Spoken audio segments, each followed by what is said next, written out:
오늘 본문 요한복음 5장은 병자 치유와 예수님의 가르침이 주된 내용입니다. 오늘 본문 앞부분은 베데스다 병자 치유 이야기입니다. 2절을 보면 예루살렘 양문 곁에 베데스다라는 연못이 있었다고 알려줍니다. 거기엔 행각 5개가 있었는데 행각 안에 많은 병자, 맹인, 다리 저는 사람, 혈기 마른 사람들이 누워 물의 움직임을 기다렸다고 설명합니다.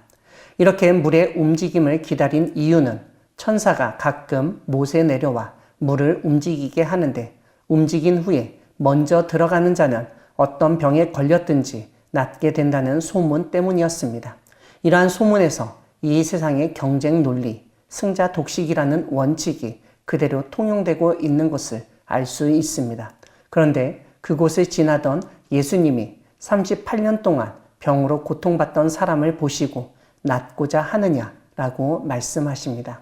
그 사람은 물이 움직일 때 나를 못에 넣어주는 사람이 없어 내가 가는 동안에 다른 사람이 먼저 내려가나이다 라고 말했습니다.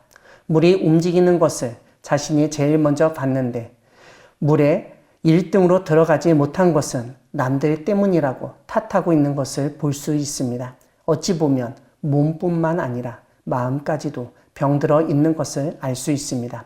그런 병자에게 예수님은 내 자리를 들고 걸어가라고 말씀하셨습니다. 그래서 그 사람이 곧 나아서 자신이 누워있던 자리를 들고 걸어가게 되었습니다. 9절 뒷부분을 보면 이날이 안식일이었다고 지적합니다. 유대인들은 이 38년 된 병자가 안식일에 자리를 들고 걸어가는 것이 눈에 거슬렸고 율법을 어긴 것이라고 생각했습니다. 그래서 그 사람에게 안식일에 자리를 들고 다니는 것이 옳지 못하다고 판단하고 정죄하며 가르칩니다. 11절을 보면 그런 유대인들에게 병들었던 사람은 나를 낫게 한 그 사람이 자리를 들고 걸어가라고 해서 내가 그렇게 하였다고 말합니다. 자신이 안식일을 어긴 것은 자신의 잘못이 아닌 바로 자신을 고친 사람 때문이라고 또 남의 탓을 하고 있습니다. 유대인들은 그 사람을 고치고 안식의 율법을 어기도록 한 사람이 누구인지를 묻습니다.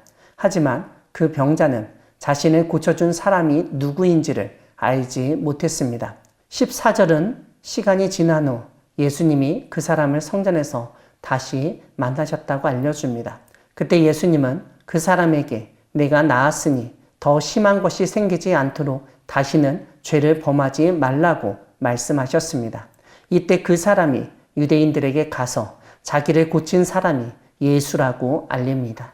16절을 보면 유대인들이 예수님을 박해하게 된 원인, 동기를 알려줍니다.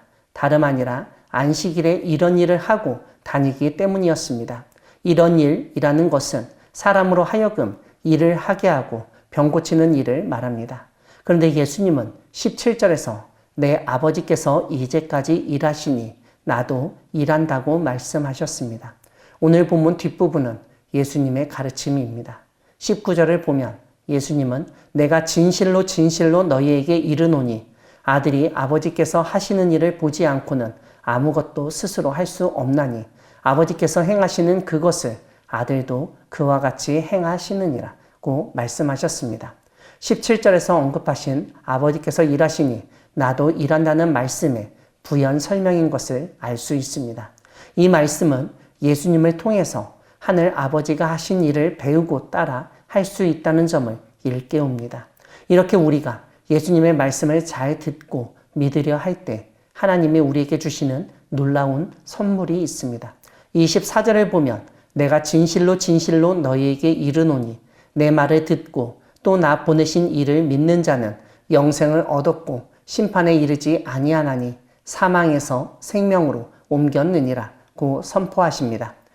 요한복음은 3장부터 살펴본 것처럼 예수님을 믿어서 얻는 하나님의 선물, 영생을 얻게 된다고 분명히 알려줍니다. 29절은 선한 일을 행한 자는 생명의 부활로 나올 것이지만 악한 일을 행한 자는 심판의 부활로 나올 것이라고 가르치십니다. 오늘 본문 마지막 부분은 증언에 대한 가르침입니다. 31절에서 예수님은 내가 만일 나를 위하여 증언하면 내 증언은 참되지 아니하되 나를 위하여 증언하시는 이가 따로 있으니 나를 위하여 증언하시는 그 증언이 참인 줄 아노라 라고 말씀하십니다. 그러면서 36절에서는 내게는 요한의 증거보다 더 큰 증거가 있으니 아버지께서 내게 주사 이루게 하시는 역사, 곧 내가 하는 그 역사가 아버지께서 나를 보내신 것을 나를 위하여 증언하는 것이라고 설명하십니다. 그런데 이렇게 예수님이 하신 일이 증언하기도 하지만 37절을 보면 나를 보내신 아버지께서 친히 나를 위하여 증언하셨느니라 라고 말씀하십니다. 이것은 무엇보다 39절이 설명하듯 성경이 예수님을 증언하는 것을 의미합니다. 사랑하는 광야교회 성도 여러분, 하나님은 예수 그리스도를 증언하도록 우리를 부르신 분이십니다. 요한복음은 예수님을 증언하던 세례 요한 외에 더 큰 증거가 2개가 있다고 알려줍니다. 하나는 예수님이 하시는 일이고 다른 하나는 하나님의 말씀, 즉 성경입니다. 하지만 예수님 당시 사람들과 마찬가지로 오늘날 사람들 역시 하나님의 말씀, 성경에 관심이 없습니다. 그러므로 남은 답은 하나입니다. 예수님처럼 사는 것입니다. 예수님처럼 우리가 말하고 행동함으로써 사람들에게 예수님이 진리이시며 구주라는 사실, 예수님을 믿고 영생을 얻는다는 것을 증언해야 합니다. 우리는 예수님을 믿는 사람입니다. 예수님을 믿기에 우리는 예수님이 가신 그 길을 가야 합니다. 그 길이 십자가의 길, 고난의 길이라 하더라도 그 길로 가야 합니다. 왜냐하면 우리는 예수님을 믿고 영생을 얻은 사람이기 때문입니다. 사람의 영광을 취하는 세상 속에서 하나님의 증언을 듣고 예수님을 증언하는 우리 모두가 되기를 소망합니다.